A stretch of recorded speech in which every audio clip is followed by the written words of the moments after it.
Okay guys, so what if nga ba no kung sumiparit na ang Mindanao sa Pilipinas? So, ano ba ang mangyayari? So, panoorin natin ang video ito.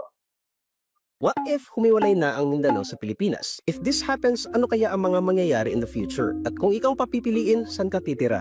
Sa Northern Philippines o sa Southern Philippines? That idea has been proposed by former President Rodrigo Roa Duterte. Sabi niya, ang pera ng Mindanao ay napupunta sa Luzon at sa Visayas. Kung gano'n lang naman kayo dyan sa Luzon, pati sa Visayas, bahala kayo. Mindanao is rich. Duterte believes na mayaman ang Mindanao sa resources. Possible ang separation ng Mindanao if they will gather signatures at dadaan ito sa United Nations. Ang tawag sa prosesong ito ay secession o ang pagseseparate ng isang territory mula sa isang existing state. So pag nangyari yan, ang Mindanao region ay magiging isang independent nation. Hindi na bago ang secession kasi noong 1965, nag-separate ang Singapore mula sa Malaysia dahil sa cultural differences. And if you remember, yan din ang gustong mangyari. At hindi lang yun pati yung India at saka Pakistan, isa lang yan dati, pero nag-separate yung dalawa. Ibang state na ngayon yung India and ibang state na rin ngayon yung Pakistan.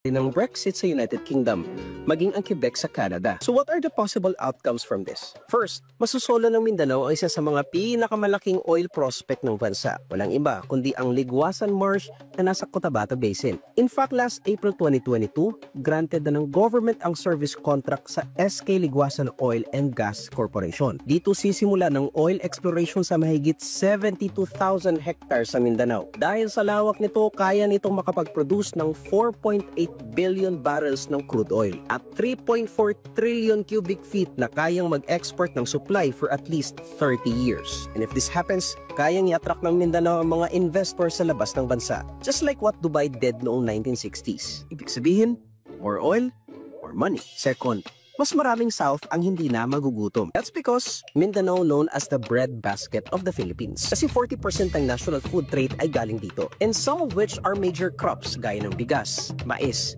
niyog, sugarcane, banana, cacao, mango at pineapple. And third, kapag naging independent ang Mindanao, for sure magkakaroon sila ng sarili political system, economic policies at strategies. There will be a massive cultural change at conflict. But don't you know na bago mag-separate ang isang territory mula sa isang state, ay may nangyayaring maganda at hindi. If Mindanao becomes a nation, mas magkakaroon sila ng unique cultural identity. Mas masasafe ang hindi kilalang dialects mula sa mga Moro at indigenous communities. But just like Singapore and Quebec, posible rin mag-agawan ng political power at ang sino mang uupong first and new leader ng Mindanao, which also happens during local and national elections. Just to be clear, hindi ito political propaganda. We simply explore what the future awaits for Mindanaoans like me. Maring imagination lang ang mga sinasabi ko, pero sure ako hindi nagsisinungaling ang sitwasyon ng mga taga Mindanao. Mula sa social, cultural, and economic, napaka-evident na kailangan talaga ng suporta ngayon sa livelihood and disaster preparedness. Imagine we have 17 regions at kung mangyari man ito, what if makialam ang international community? Or what if ito na nga ba ang hinahangad na long-term peace na gusto ng Mindanao? And what if this time, pera ng Mindanao para sa Mindanao? Alright, so actually yan yung pinapangarap ng BARM. No? Kaya nagpatayo ng BARM kasi para ma-separate nga yung state ng Mindanao sa Pilipinas. Pero dahil nga hindi naman lahat sakop ng BARM, kagaya ng Davao, hindi naman sakop ng BARM ang Davao. So malaking syudad yun. So medyo mahirap din i-separate ang Mindanao. Kaya yun na lang ang nangyari, naging ano na lang tayo. Anong tawag diyan, yung naging autonomy na lamang tayo, no? At least para magkaroon tayo ng sariling batas at sarili nating rules dito sa ating Bangsamoro.